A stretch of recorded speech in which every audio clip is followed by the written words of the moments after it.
व्यापारी और लुटेरे। ये कहानी दक्षिण भारत की लोक कथाओं से ली गई है। इसके मूल लेखक थे मिसेस हावर्ड किंग्सकाउट और पंडित नटेशा शास्त्री। एक गांव में 10 कपड़ों के व्यापारी रहते थे जो हमेशा एक साथ कारोबार किया करते थे। एक बार वो बहुत दूर व्यापार के लिए गए और अपने कपड़े बेचने के बाद ढेर सारा पैसा लेकर लौट रहे थे। सहर सवेरे वो अपने गांव के पास वाले जंगल में पहुँचे।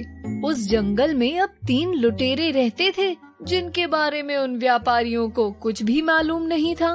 जब व्यापारी जंगल के बीच से गुजर रहे थे तो उनका सामना लुटेरों से हुआ। लुटेरों के पास तरह तरह के हथियार थे और व्यापारी खाली हाथ, जबकि संख्या में व्यापारी 10 थे और लुटेरे सिर्फ 3। हथियार देखकर सभी व्यापारी डर गए और अपना सारा सामान लुटेरों को दे दिया। लुटेरों ने उनसे सब कुछ ले लिया और बस पहनने के लिए एक जोड़ी कपड़े ही छोड़े। लुटेरे बहुत दुष्ट थे। उन्होंने अपने मनोरंजन के लिए व्यापारियों को नाचने और गाने के लिए कहा। एक तो व्यापारी बेचारे पैसे और कपड़ों से हाथ धो चुके थे, ऊपर से उन्हें इस हालत में नाच गाना भी करना पड़ा। इससे तिलमिलाकर व्यापारियों के सरदार ने मौके का निरीक्षण करना शुरू किया। उसने सोचा कि अगर 3-3 व्यापारी भी एक लुटेरे पर कूद पड़े तो बचा हुआ एक व्यापारी जल्दी से लुटेरों के हाथ पैर बांध सकता है। ये सोचकर उसने अपने गाने में व्यापारियों की गुप्त भाषा में बोलना शुरू किया। ये भाषा सिर्फ व्यापारी लोग ही समझ सकते थे और कोई भी बाहर के इंसान के लिए इसे समझ पाना मुमकिन नहीं था। उसने बातों बातों में 3-3 का समूह बनाया और सबको एक एक लुटेरे पर हमला करने के लिए कहा।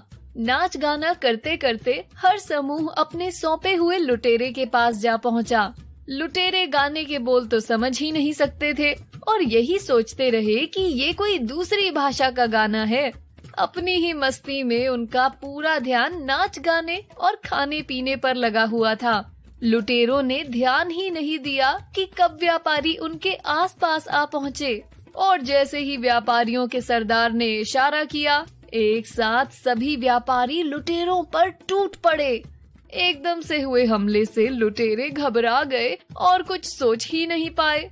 व्यापारियों ने एक एक करके सब लुटेरों के हाथ पैर बांध दिए और उनके सारे हथियार भी अपने कब्जे में ले लिए। फिर अपना सारा सामान इकट्ठा कर व्यापारी हंसते हंसते लुटेरों को जंगल में ही छोड़कर गांव की ओर चल पड़े।